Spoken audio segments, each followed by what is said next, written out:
today's video, I'm going to show you how to do this sweet and quick and easy updo. And you don't even have to curl your hair. So what we are going to need today for this updo is a comb of some sort. I'm going to use a tail comb. And we're going to need some bobby pins. So I've got my bobby pins here. So that's all you're going to need. And then maybe a hot tool to style your bangs. That's totally your call. You don't have to style your bangs. You could just leave them, or maybe you don't even have bangs. But I am going to be using my thermal styling brush. This is the Wavy Talk one to style my bangs. So that's your call, whatever you want to do with your bangs, or like I said, maybe you don't have bangs. So we're going to start by doing a side part. I do like the style of updo best with a side part. That's my personal preference, so side part it is. And then I'm going to take my hair from basically behind my bangs, and I'm going to brush it back. Brush it back. All right, so I'm going to then go across that section that I just brushed back, brush it straight up, and I'm going to tease. And we're just going to put the comb in the hair and just push down gently to tease. We're not going up and down creating a bunch of tangles. We're just taking some of those shorter hairs and pushing them down towards our scalp just a few times, and then take another section behind.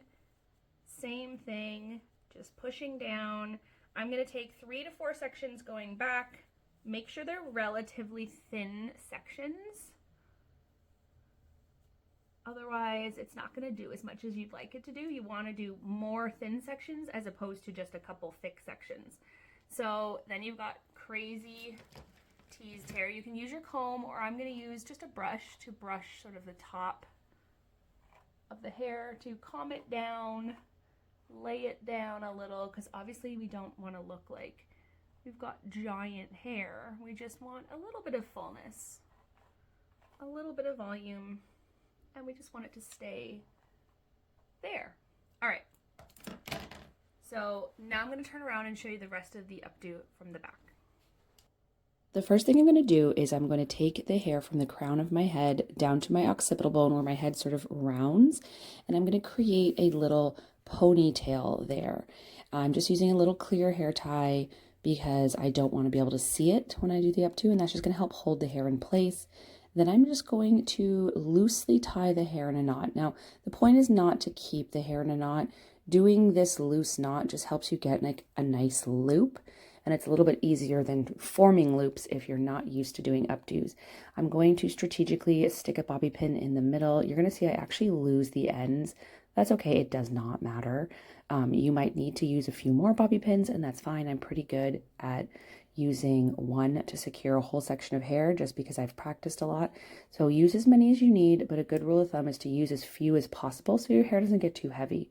Then I'm going to take the section right below. I'm going to make another ponytail, and I'm going to tie that into a knot as well. And you see that the tail that stuck out from that first knot got incorporated, so we didn't have to worry about that at all.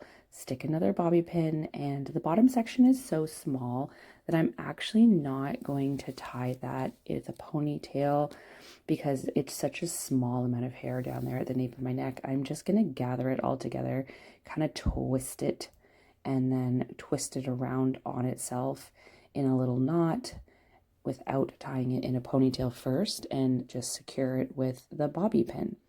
And then I'm going to go through and just feel around the hair. Now, you might want to have a mirror when you do this so that you can see the back of your head, but over time you get used to feeling gaps.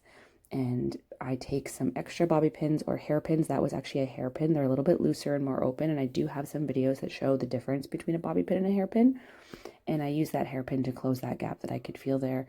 I did take some time to check it in the mirror and decided to go back and add a few more bobby pins just to place things where I wanted them and secure them a little more securely on a few of the edges. Now with all this bang down at the front, I'm going to use my thermal brush, and I'm going to take small sections and I'm going to roll them away from my face. You could do this with curls.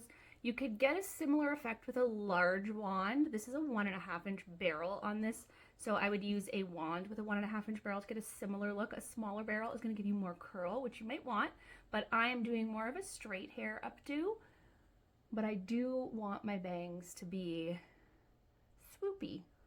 So then I'm going to take these little guys and swoopify them also.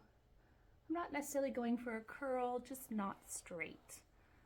The reason I like to do this in smaller sections as opposed to taking the entire bang and doing it at once is you're just going to get a little bit more detail to the hair if you do it in small sections. The other way looks nice too, just looks a little softer, a little less defined, a little less swoopy. But it doesn't mean it's wrong, it's just different. So whatever your personal preference is, I always say, is the way you should do it. Because you've got to wear the hair. You're the one who's going to spend your Christmas party or whatever event you're going to with your hair done like this all night, not me. So however you like it, do it that way, even if it's completely different than the way I do it. That is the swoopy bangs. And you could have more back. You could have pinned, you know, I like this bit of hair down, but you could have pinned that back as well to get a little bit sleeker of a look. You could pin it all back if you wanted to. You could leave more hair down. It's totally your call. You could curl it. There's so many versatile options you have here, and this is the finished look.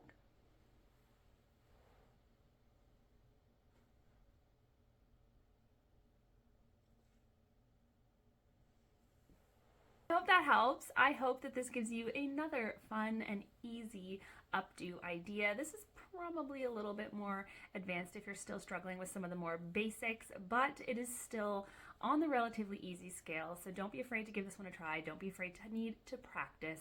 And if you've never tried this one before, definitely don't do it the night of an event that you have. If you've never tried it, make sure you do a practice round first to see how it's going to go, because there is nothing worse than trying to do your own hair on the night of an event and it just being a complete disaster and you're so frustrated and you don't even get it done. So always my advice to practice before the big night if that's what you're doing it for.